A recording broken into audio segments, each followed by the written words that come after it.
Could you imagine a future where there are no more real estate agents? Now, real estate agents watching this, before you get mad at me, I'm a real estate broker myself, a leadership partner with the brokerage I work with, Remax Hallmark Realty Limited in Toronto. And I wanted to shoot this video to challenge our industry, to challenge your thinking, and also to educate the general public about the many different options they have for real estate. Amidst a lawsuit that's happening in the US about the commission dispute when it comes to buyer agency and what's to come here in Canada as well, I wanted to sort of give you a journey in terms of what could happen if real estate agents are replaced by AI, by technology, by different business models. Now imagine this. Imagine you're a qualified buyer and you approach a company, the company has vetted you as a qualified buyer, you have a deposit, let's say it's 5% of $1 million, $50,000 if I'm doing my math correctly. You go to the company, you put down your $50,000, you've got this app on your phone. Now guess what? This company has an inventory of resale homes available on the market right now.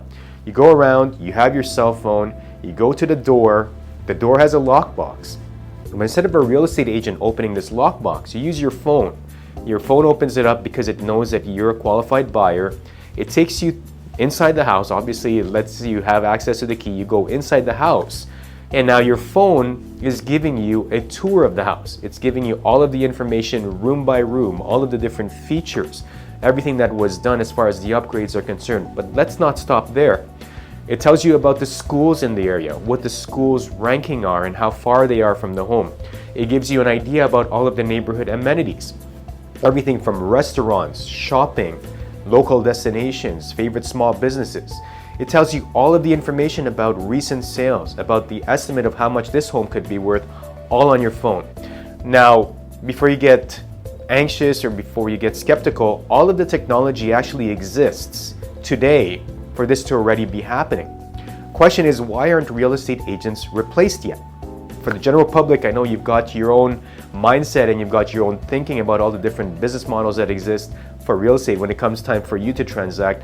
Let's for a moment look at this from the real estate agent perspective.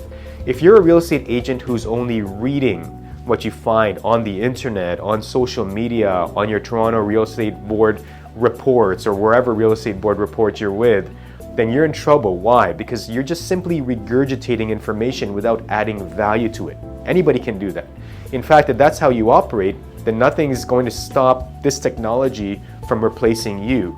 Now, the real estate agents who add value to the transaction add a lot more scope, a lot more perspective and insight and knowledge, intimate knowledge about a neighborhood, an idea about how to negotiate properly between buyers and sellers, an idea in terms of what the future outlook would look like because of developments that might happen in the particular area that influence it.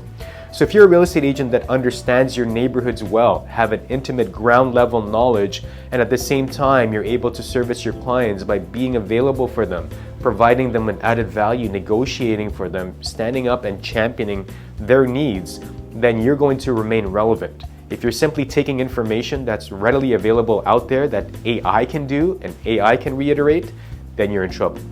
Now let's look at it from the general public's perspective. If you're a homeowner looking to sell your home, if you're a buyer who's looking to buy a home, why are you still using a real estate agent to do this instead of leveraging technology?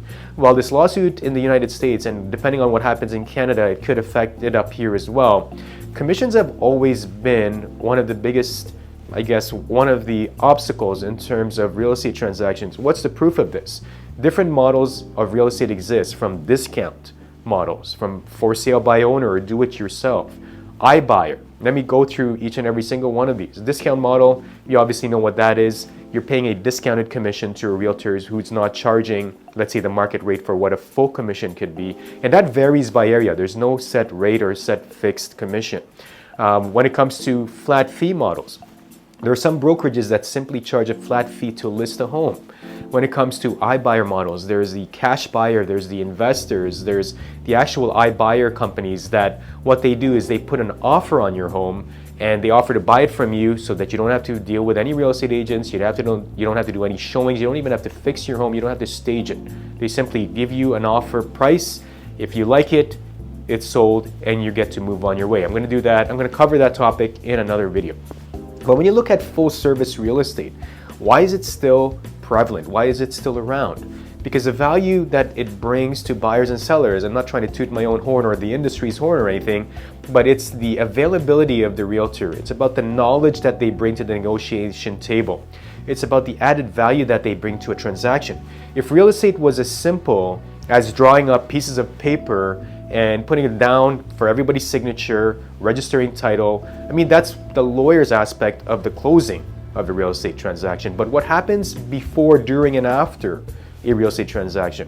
From the moment you contemplate a move to when you start looking for homes and when you start negotiating, when you go through the home inspection process and then you find out, oh, there's a bunch of issues with this home, how do you navigate through that? Any hiccups during the closing process? And then post-closing, who services you after that? So there remains a viable business model for full service real estate as long as you, as a real estate agent, are providing value in your services, something that the general public couldn't do on their own, or leverage technology to get, or hire somebody cheap to do. So if you're a real estate agent watching this, make sure that you're providing the value of service that you're able to do to give your clients the best results. Look after their best interests. Put their best interests first and foremost. Help them to achieve their goals. Otherwise, technology will end up replacing you. Now, if you're a part of the general public, you've got a choice. There are already so many different options. Now, based on the amount of transactions that are being done by full-service real estate agents, you've got to wonder, why aren't more of the general public using a discount brokerage or using a for sale by owner brokerage or do it yourself, or selling to an investor or to a cash buyer or to an iBuyer? Well, I mean, real estate is as free of a market as you can get.